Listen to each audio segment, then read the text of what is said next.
మేస్త్రి పాలన కరెంట్ చాలా కష్టాలు కనబడుతుందా వినబడుతుందా?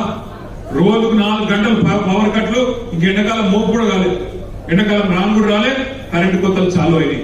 శ్రీశైలంలో జల విద్యుత్ ఉత్పత్తి చేసుకోవాలంటే, కరెంట్ ఉత్పత్తి చేయాలంటే, జూరాలలో కరెంటు ఉత్పత్తి చేయాలంటే రేపటి రోజున మనకు సాధ్యం కాదు.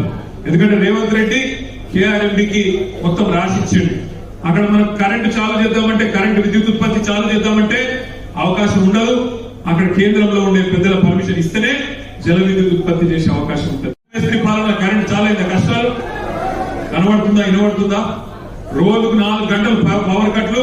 ఇంక ఎండాకాలం మోపు కూడా కాలేదు, ఎండాకాలం రాను కూడా రాలే, కరెంటు కొత్తలు చాలు అయినాయి. శ్రీశైలంలో జల విద్యుత్ ఉత్పత్తి చేసుకోవాలంటే, కరెంట్ ఉత్పత్తి చేయాలంటే, జూరాలలో కరెంటు ఉత్పత్తి చేయాలంటే రేపటి రోజున మనకు సాధ్యం కాదు. ఎందుకంటే రేవంత్ రెడ్డి కేఆర్ఎంబికి మొత్తం రాసి